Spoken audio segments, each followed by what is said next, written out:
Harry Potter author, has not died, but is the latest victim of cancel culture. It comes because of her new book. It is said to feature a male serial killer who dresses in women's clothing. It's divided opinion and, of course, caused a storm online. So let's talk about this with Rose of Dawn, who is a trans activist and YouTuber who says J.K. Rowling has done nothing wrong. Broadcaster and politician George Galloway, who says cancel culture is intellectually suffocating. And journalist Benjamin Butterworth, who says this is people being heard in a way they weren't previously. Well, J.K. Rowling has been tweeting derogatory comments about trans people for some months now. Some years she's been suggesting her anti-trans views.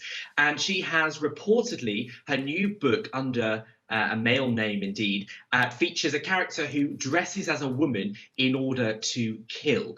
And a lot of people, myself included, are incredibly worried about how that smears trans people. Hang on. You said a man who dresses as a woman in order to kill, not a transgender person. According to the reviews, this person is a transvestite. The truth is that for a lot of people... But a transvestite is not necessarily a transgender person, but you're saying this is an example of hate against transgender people, even though it's not a transgender person. I am indeed, because in a lot of people's minds who are not familiar with the distinctions of trans people with these issues and may have seen J.K. Rowling's other derogatory comments against trans people, this will be seen as a way to debase them. This will be seen as an insult to all trans people, the idea that we should be afraid or nervous Benjamin, of somebody... with respect, you haven't read the book, have you? No, nobody's read the book besides a handful of... And do you support the RIP J.K. Rowling hashtag? I mean, I think if there's any sense of the people among those hashtags that were saying, death threats or that she should be something like dead, that is clearly unbelievably unacceptable. What would you like to happen to her then? Well, what I would like is for people to not buy this book, for people to challenge J.K. Rowling on her views that are nasty and derogatory to trans people. People not to buy a book that you haven't read. Nick Cohen, who is a top liberal left writer, has written a piece for The Spectator. J.K. Rowling's latest novel, which he's read, is not remotely transphobic. If you actually read it, it doesn't have any transphobia in it. So again, I ask you, you want to have a book cancelled that you have actually not read? Piers, you also have not read the book. I've read Nick Cohen's full review, which goes into great detail, which means that actually all the premise for why she has to be RIP'd is actually based on a complete load of nonsense. And yet, let's be clear about this. What it is about whipping up hatred and concern and fear. No, which is you're the one whipping up the hatred. And all those who have been contributing to the RIP J.K. Rowling, they're the ones that want her dead, cancelled, shamed, vilified, finished for writing a novel that none of you have read, which, according to Nick Cohen, in his lengthy review, is not remotely transphobic. And by the way, doesn't have a transgender character in it. How can you want to cancel something and shame somebody and bury them and have them RIP'd on Twitter for something you haven't even read? Look, first of all, Piers, J.K. Rowling has not been cancelled. The myth of cancel culture is not alive and well. That's the only thing that's dead today. If she'd been cancelled, you just said you wanted people not to buy the book. You just said, Benjamin, you wanted people not to buy her book. Why? Given it's not remotely transphobic. Because she has a character in there which is said to be a person who dresses as a woman. You haven't read it, have you?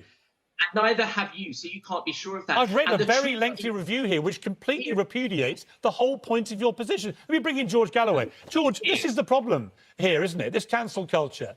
This is a perfect illustration where people have tried to shame, destroy, cancel, ban, boycott. We had Jedward, of all people, calling for the book to be burned. They hadn't read it either. No one's actually read the damn thing. The irony, of course, is that this will put it to the top of the bestseller list. The book they try to ban always ends up there. 60 years ago, Alfred Hitchcock made a movie called Psycho. It's rather a significant movie. And the murderer in it, Norman Bates, didn't just dress up as a woman, he dressed up as his dead mother. No one at the time sought to cancel him for that, because murderers come in all shapes and sizes, including bra sizes. You get people that dress up, you get people that are women, people that are men, who kill other people. It's fiction. And when you're in the territory of hating someone, for a fictional character they have drawn in a book that you have not read. I'm afraid it's you that is deeply in psychiatric territory. OK, not let's the novelist. let's talk to Rose of Dawn, because you are a trans activist. In the review that Piers references, Nick Cohen says transvesticism barely features. When it does, nothing is made of the fact that the killer wears a wig and a woman's coat, not a dress, as a disguise when approaching one of his victims. As a trans activist, do you find depictions of somebody as a transvestite wearing a woman's coat and wig offensive? Of course not. People are in the right to be able to dress whatever way they want. We know that a transvestite isn't the same as a trans person. However, there is this kind of growing rhetoric from within the trans activist movement that there is this umbrella of various different gender identities, gender expressions, and that sometimes does include transvestites, which have absolutely nothing to do with actual trans people. That is people who deal with gender dysphoria and transition in order to deal with it. That's what a trans person is by definition. A transvestite has nothing to do with that. Just going back to the book itself, from what I understand, it's simply just one line. And it's not even necessarily referring to the killer as a transvestite. I think it just mentions that the killer at one point wore a wig and a woman's coat. So that there is no trans rhetoric coming out of this book at all. And I take issue with Ben saying that J.K. Rowling has been issuing a lot of derogatory rhetoric around trans people. I haven't seen her using any kind of slurs. I haven't seen her saying anything which is incredibly problematic to the point where she needs to be removed from public life. She's someone who probably the vast majority of the British public would agree with. Like, for example, the idea that there are only two biological sexes. I mean, that's something which we used to take advantage of until current year, where it's being pushed onto us that this is more of a spectrum or a social construct, which is absolutely nonsense. If people really look at what J.K. Rowling is saying, they would see that all of this outrage is simply a way for activists to kind of feel important. They want to have a target, and it just so happens to be, in this case, it is one of the richest women in the world. Now, she has been a victim of cancel culture. There have been people calling for her publisher to drop her. There have been calls on social media to effectively remove her from the platform. Even a poster in Edinburgh train station was removed, which just said, "I love J.K. Rowling," simply because someone was upset at the idea that people might admire her.